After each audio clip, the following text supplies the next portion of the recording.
राधे राधे दोस्तों।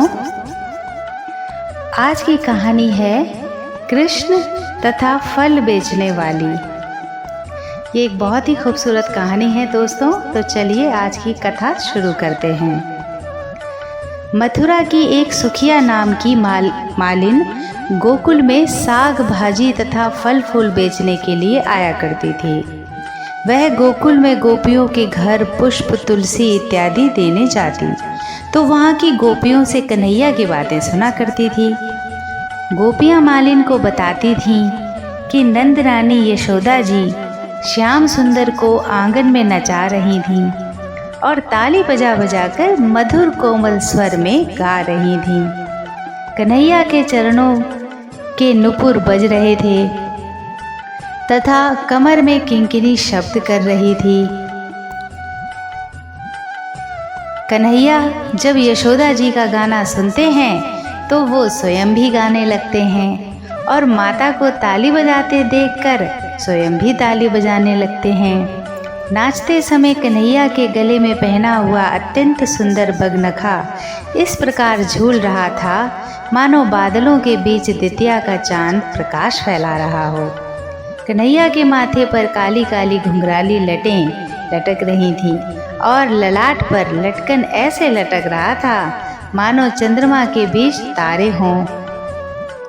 गले में कठुला और मुख में सुंदर दांत शोभा दे रहे थे और दोनों आँखों के बीच नासिका तो मानो ऐसी लग रही थी जैसे मानो दो खंजन पक्षियों के बीच में तोता बैठा हो।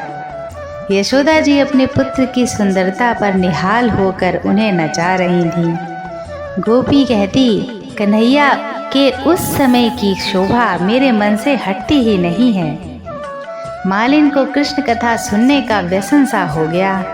जब तक वह गोपियों से कन्हैया की बातें न सुनती उसे अच्छा नहीं लगता था। लाला ने आज ऐसा किया, लाला ने कल वैसा किया। सुनते सुनते उसके हृदय में कृष्ण प्रेम अंकुरित होता गया और उसे कन्हैया के दर्शन की भावना होने लगी। कृष्ण नाम में कुछ अद्भुत आकर्षण है। जिसके कान में यह समा जाता है वह दूसरा कुछ सुनना ही नहीं चाहता। कृष्ण नाम ने उस पर मोहिनी डाली और मालिन उस पर निछावर हो गई। गोपियों से कन्हैया की रूप माधुरी सुनकर वह नन्हे से कन्हैया की सांवरी सलोनी सूरत पर आसक्त हो गई थी और उसी दिन से उसकी गति बदल गई। श्याम सुंदर की मनमोहनी छवि सदैव उसके मन में बसी रहती और वह भावों के पुष्प चढ़ाकर ही उनकी पूजा अर्चना करती रहती। मालिन नंद भवन के द्वार पर खड़ी रहती है, सोचती है कि कन्हैया बाहर निकलेगा तो मैं उसे देखूंगी। मालिन को कन्हैया के दर्शनों की तीव्र लालसा है पर उसके मन में अभी सांसारिक वासनाएं भी हैं। जब तक मनुष्य के मन में संसार रहता है तब तक वह भगवान के दर्शनों के योग्य नहीं होता है। मालिन जब जब नंद भवन में कन्हैया के दर्शन करने आती, कन्हैया अंदर ही बैठा रहता, वह बाहर ही नहीं निकलता। कई दिनों तक ऐसा ही होता रहा। मालिन कन्हैया की प्रतीक्षा करती रहती पर कन्हैया बाहर आता ही नहीं। कन्हैया उसके मनोभाव जानते थे पर उसके अनुराग को बढ़ाने के लिए उससे बोलते नहीं थे। जब भी वह आती कन्हैया खेलने के बहाने बाहर निकल जाते और वह बेचारी मन महसूस कर रह जाती। मालिन के मन से कभी मनमोहन श्याम सुंदर दूर जाते ही नहीं थे परंतु शरीर से वे सदा दूर ही रहते थे। मालिन घंटों नंद भवन के द्वार पर बैठी रहती लेकिन कन्हैया कभी भी सामने नहीं आता था। प्रेम की रीत भी बड़ी विचित्र है। प्रेमी ज्यों-ज्यों अपनी ओर से उपेक्षा के भाव दिखाता है उसके प्रति अनुराग उतना ही अधिक बढ़ने लगता है।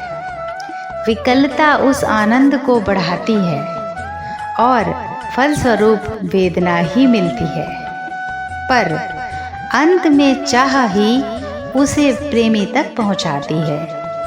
मालिन का मन अब दूसरी जगह ना जाकर नंद भवन के आंगन के ही चक्कर लगाने लगा। कन्हैया कैसे मिलेंगे, इस चिंता से उसका धैर्य लुप्त हो गया। वह मन ही मन कहती, श्याम सुंदर, तुम इतने निष्ठुर क्यों हो?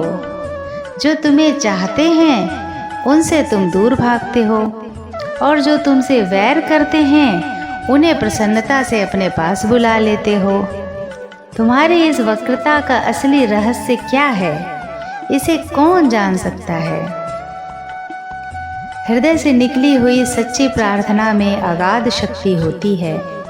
फिर यहाँ तो मालिन ने जिनके प्रति प्रार्थना की है वे मनुष्य के जन्म जन्मांतर के परम हितैषी, अनंत करुणा, दया, क्षमा और कृपा से संपन्न परम पिता परमात्मा हैं।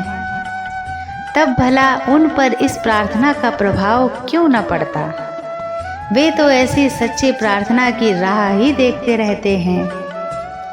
एक दिन मालिन ने गोपियों से कहा, अरे गोपियों, तुम तो कहती हो कन्हैया प्रेम में है, पर मुझे उसके दर्शन नहीं होते हैं।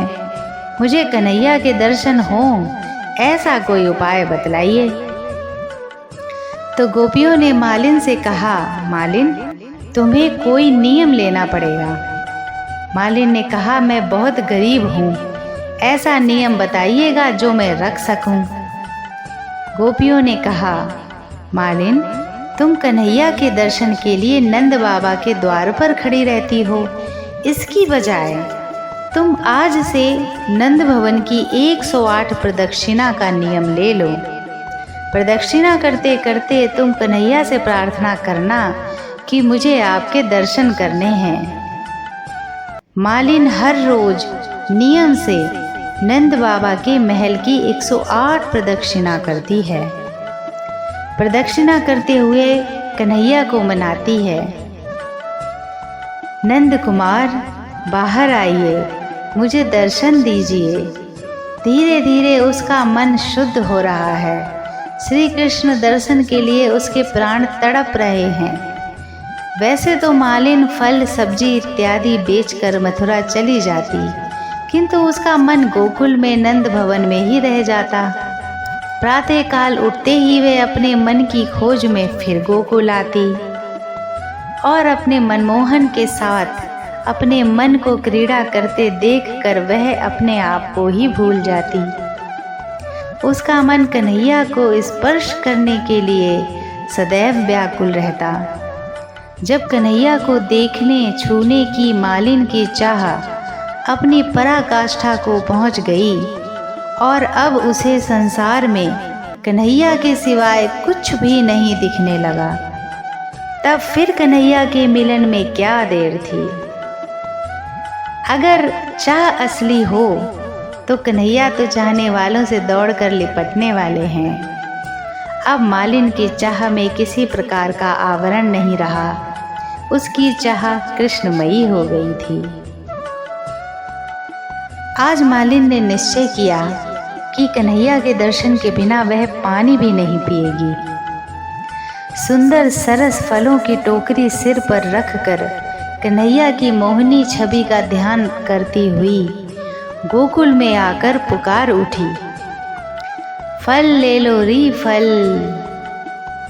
कन्हैया के कानों तक यह शब्द पहुँचे। कन्हैया ने सोचा, यह जीव दर्शन के योग्य है, इसकी भक्ति दृढ़ करने के लिए आज मैं इसे दर्शन दूंगा। समस्त कर्म और उपासनाओं के फल देने वाले भगवान अच्युत फल खरीदने के लिए घर से दौड़ पड़े।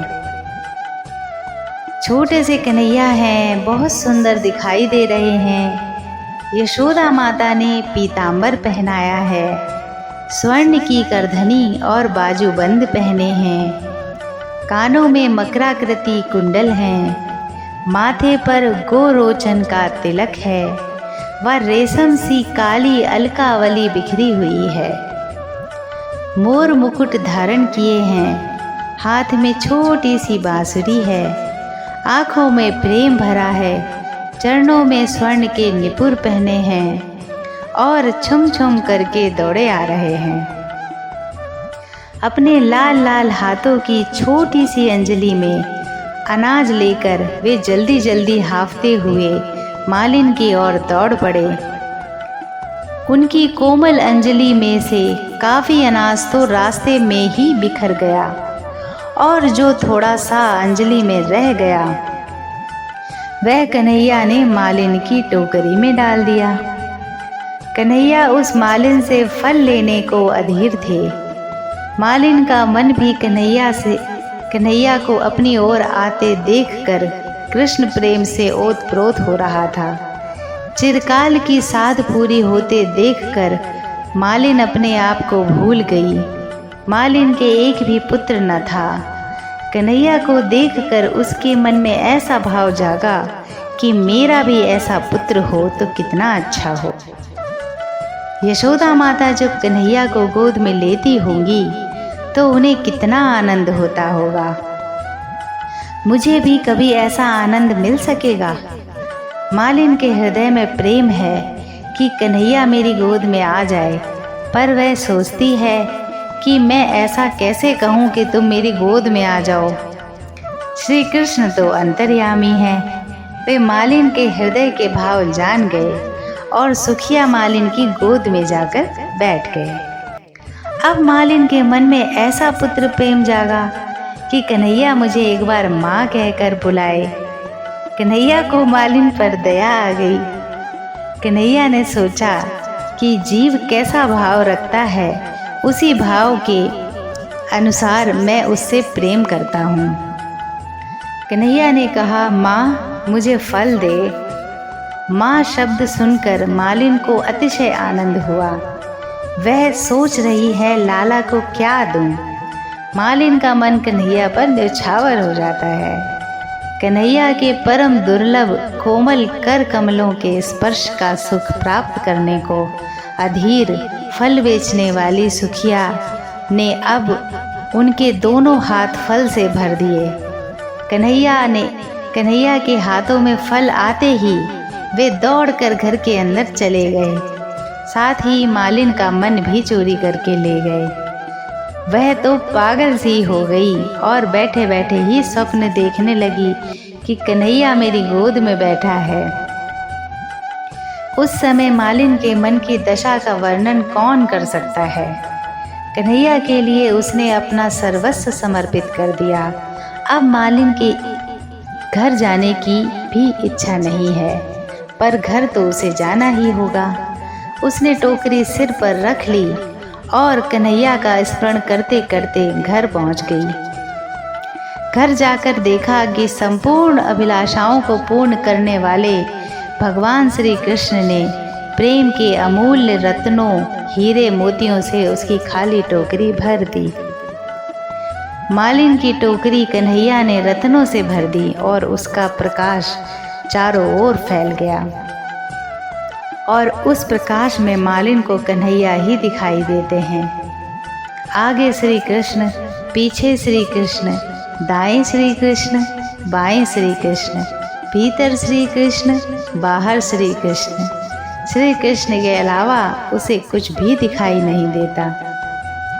मनुष्य की बुद्धि टोकरी जैसी है और भक्ति रत्न सदृश है। मनुष्य जब अपने सत्कर्म श्री कृष्ण को अर्पण करता है तो उसकी टोकरी रूपी बुद्धि रत्न रूपी भक्ति से भर जाती है। आज कन्हैया मालिन द्वारा दिए गए सब फल गोप गोपियों को बांट रहा है, फिर भी टोकरी खाली नहीं हो रही है। और यशोदा माता सोच रही हैं कि आज कन्हैया को आशीर्वाद देने माँ अन्नपूर्णा मेरे घर आई हैं। सुखिया मालिन का जीवन सफल हुआ। उसने साधारण लौकिक फल देकर फलों का भी फल श्री कृष्ण का दिव्य प्रेम प्राप्त किया। श्री कृष्ण का ध्यान करते करते वह उन्हीं की नित्य किंकरी हो गई। श्री कृष्ण ने उसे अपना लिया। उसी दिन से वह धन्य हो गई। जय श्री कृष्ण।